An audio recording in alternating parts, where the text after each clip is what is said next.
अस्सलाम वालेकुम जी, welcome to our YouTube channel पिनी टॉकीज। आपका दोस्त सुमैद आपके साथ। ठीक है दोस्तों, पाकिस्तान टीम का टफेस्ट टेस्ट क्रिकेट का जो मिशन है वो स्टार्ट होने जा रहा है इंग्लैंड के अंदर।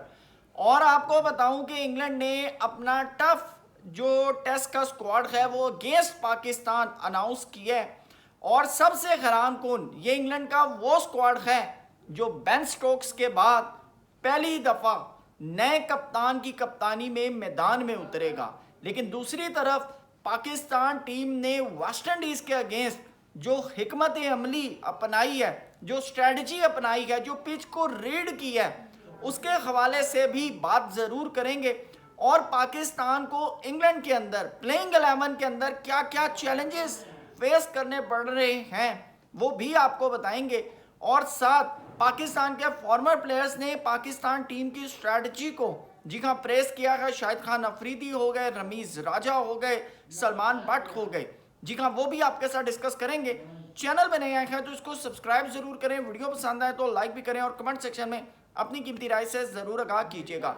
जी हाँ दोस्तों, आपको बताते चलें कि पाकिस्तान के कप्तान बाबर आजम ने जहां पर सबसे ज्यादा प्लेयर ऑफ द सीरीज बनने का पाकिस्तान का इमरान खान और वसीम अकरम के साथ जो रिकॉर्ड इक्वल किया है, जी हाँ बाबर आजम ने 5 T20, 4 ODI और 1 टेस्ट मैच के अंदर यानी टेस्ट सीरीज के अंदर प्लेयर ऑफ द सीरीज बन के 10 जो हैं प्लेयर ऑफ द सीरीज के अवार्ड्स जो हैं वो अपने नाम किए हैं। इससे पहले इमरान खान जो हैं वो 8 test as a test player of the series के अवार्ड लिए हैं, 2 ODI के लिए हैं। वसीम अकरम ने 7 टेस्ट के लिए हैं, 3 ODI के अवार्ड लिए हैं। तो लिहाजा बाबर आजम ने इमरान खान और वसीम अकरम दोनों के साथ जो है वो इक्वल जो है वो रिकॉर्ड जो है वो बनाया।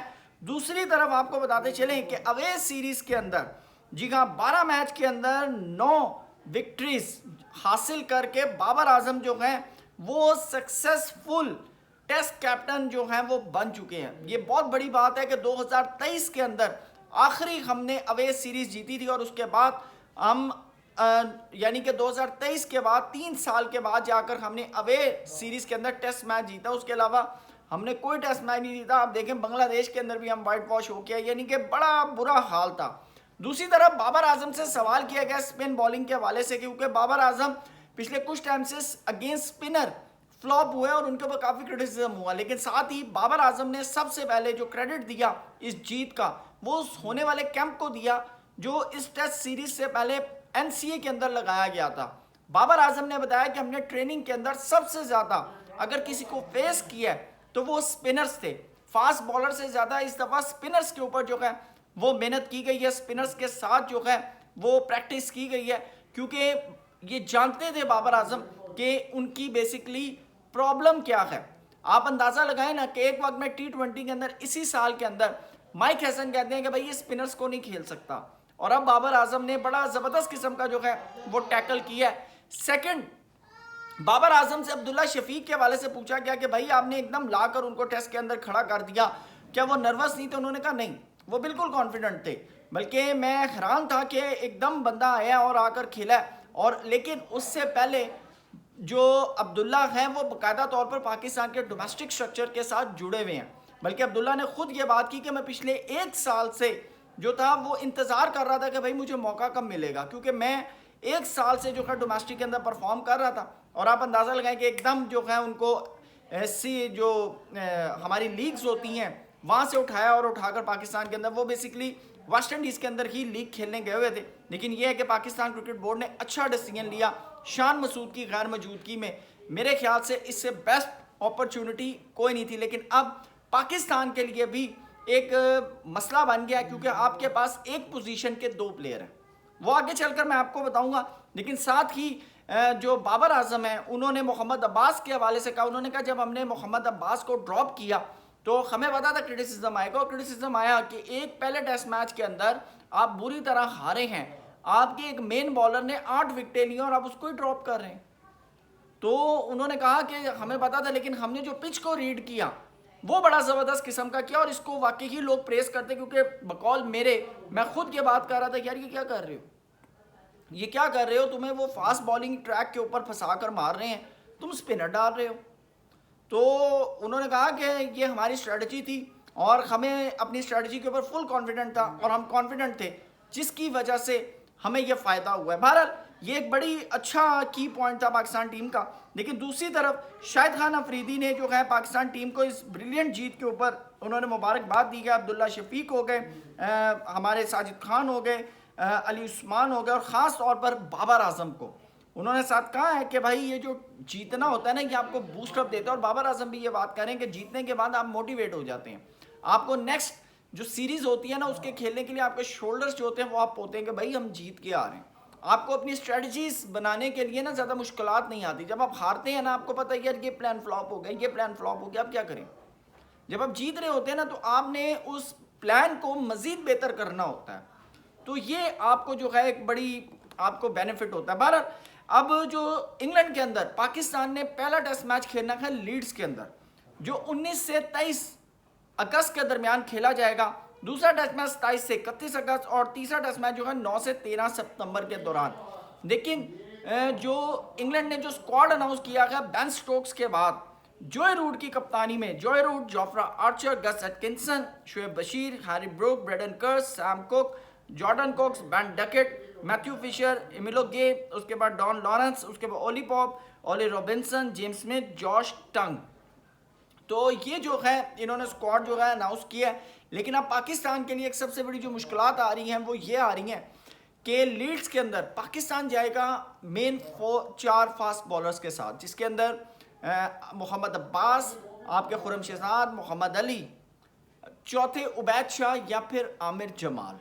क्योंकि आमिर जमाल को ऑस्ट्रेलिया के अंदर, सीना कंट्री के अंदर पाकिस्तान ने बड़ा ज़बरदस्त किस्म का यूटिलाइज़ किया था और इसी वजह से वेस्ट इंडीज़ के अंदर भी उनको मौका मिला था।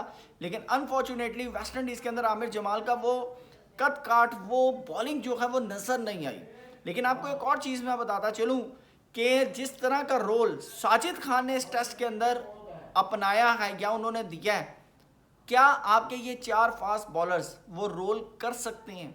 ये एक ऐसा क्वेश्चन मार्क है जिसके ऊपर मेरे ख्याल से मैंने अभी नहीं देखा किसी ने बात की हो। क्या आप अगर इंग्लैंड के अंदर जाएंगे, क्या साजिद खान वाला रोल जितना उन्होंने 75 बॉल्स अब्दुल्ला शफीक के साथ फेस की हैं, क्या आपके पास मोहम्मद अब्बास, खुरम शहजाद, मोहम्मद अली, आप उबैद शाह को रोकते हैं या आमिर जमाल को रोकते हैं, क्या इनमें से ऐसा कोई बैट्समैन है जो ये रोल कर सके?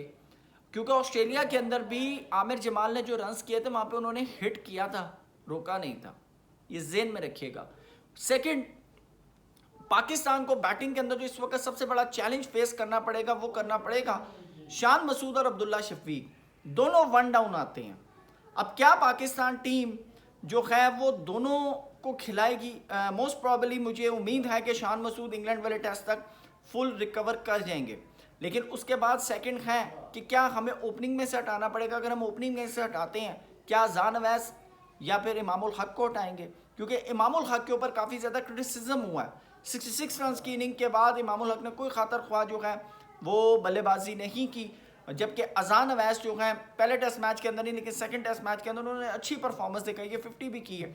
अब देखना यहाँ पर यह है कि बाबर आजम, इमामुल हक जो जिनके पास एक तजर्बा है, उनको बैठाते हैं या फिर परफॉर्म करते हुए बल्लेबाज अजान अवैस को बेंच करते हैं। ये एक ऐसा बाबर आजम के लिए चैलेंज होगा। सेकंड, पाकिस्तान टीम के लिए चैलेंज ये होगा कि आपने अब्दुल्ला शफीक, शान मसूद में से किसको इन करना है। और सेकंड सबसे चीज़ है अवैस जफर या साउथ शकील, ये एक पाकिस्तान टीम को चैलेंज होगा। और चौथा सबसे अहम कि आप क्या 3 फास्ट बॉलर्स, एक स्पिनर के साथ मैदान में उतरेंगे या फिर आप 4 रेगुलर फास्ट बॉलर्स के साथ उतरेंगे। अगर 4 रेगुलर फास्ट बॉलर होंगे तो चौथे आमिर जमाल होंगे या उबैद शाह होंगे।